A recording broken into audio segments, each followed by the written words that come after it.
안녕하세요. 따박따박 은퇴연구소의 이윤석입니다. 오늘은 법정 최고금리의 역설에 대해서 이야기해보고자 합니다. 법정 최고금리는 돈을 빌려준 사람이 최대로 받을 수 있는 이자율을 말합니다. 현재 이자제한법과 대부업법에서는 연 20%를 법정 최고금리로 정하고 있습니다. 법정 최고금리는 2002년에 연 66%에서 시작해서 꾸준히 낮아지고 있는데요. 단순히 듣기만 해서는 금리가 낮아진다고 하니까 돈을 빌리는 분들의 입장에서는 마냥 좋은 정책으로 보일 거예요. 그런데 사실 여러분 중 대부분은 현재 많이 낮아져 있는 연 20%의 법정 최고금리까지도 이자를 내고 있지 않습니다.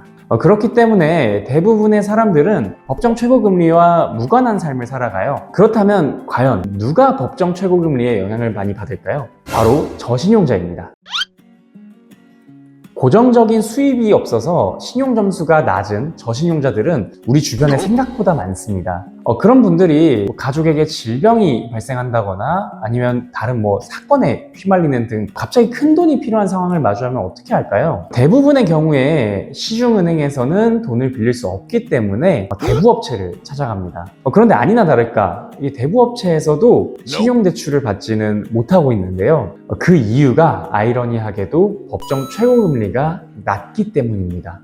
대부분의 대부업체는 여러분이 생각하는 그런 무서운 이미지라기보다는 그냥 영세한 자영업자입니다. 대부업체는 돈이라는 물건을 파는 사람이고 금리가 그 물건의 가격입니다. 다른 자영업자들과 마찬가지로 이익을 남기기 위해서 최선을 다하고 있는데요. 대부업체가 받을 수 있는 법정 최고금리는 연 20%로 파는 물건의 가격 상한이 정해져 있는 셈이에요. 그렇다면 결국 비용을 잘 관리해서 수익성을 높여야겠죠. 그 음식점에서 식자재들을 사오는 것처럼 대부업체도 보유한 자기 자본으로만 운영하는 것이 아니라 돈을 빌릴 수 있는 곳에서 재료인 돈을 사오는 셈인데요. 빌리는 돈의 금리가 대부업체의 주요 비용인데 평균적으로 연 10% 수준입니다.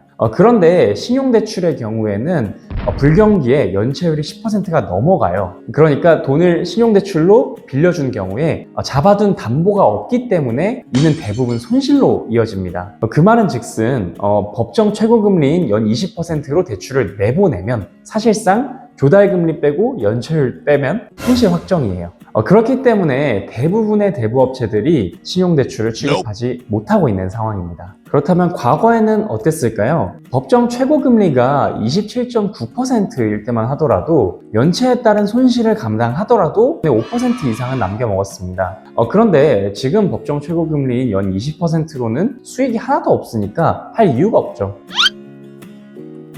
그러면 대부업체에서도 돈을 못 빌리는 사람들은 보통 어떻게 해결하고 있냐면요. 불법 사금융 업체를 찾아갈 수밖에 없습니다. 일단 살아야 하니까, 일단 해결해야 하니까 이 불법 업체인 줄 알면서도 손을 벌리는 거예요. 이게 당장의 문제는 해결할 수 있을지 몰라도 결국에는 불법 고금리와 불법 추심에 시달리면서 삶이 굉장히 피폐해질 수 있습니다. 불법 사금융은 절대로 좋은 선택이 아닙니다. 대부분 법을 두려워하지 않는 사람들이 그 불법 사금융을 하고 있거든요. 금융당국에서 불법 사금융 근절을 위해서 각종 정책들을 펼치고는 있지만 그 효과는 좀 미미한 상황입니다.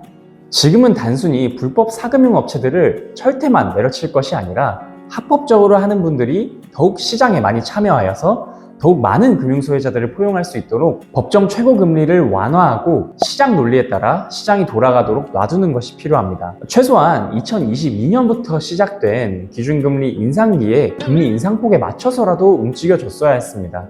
물론 이것이 정치인분들에게 굉장히 어려운 결정이 되리라는 것은 이해가 됩니다. 대부분의 국민들은 단순히 법정 최고금리를 높이면 나쁘다고 생각할 가능성이 높기 때문입니다. 그 와중에 연 15%로 낮춘다는 이야기도 나오고 있고요. 연 15%로 낮추게 된다면 대부분의 합법적인 대부업체들이 시장을 이탈할 것입니다. 그러니까 불법 사금융 활성화에 기폭제가 될 가능성이 높아요. 더 많은 저신용자들을 포용하지 못하게 되면서 다양한 사회 문제가 야기될 것입니다.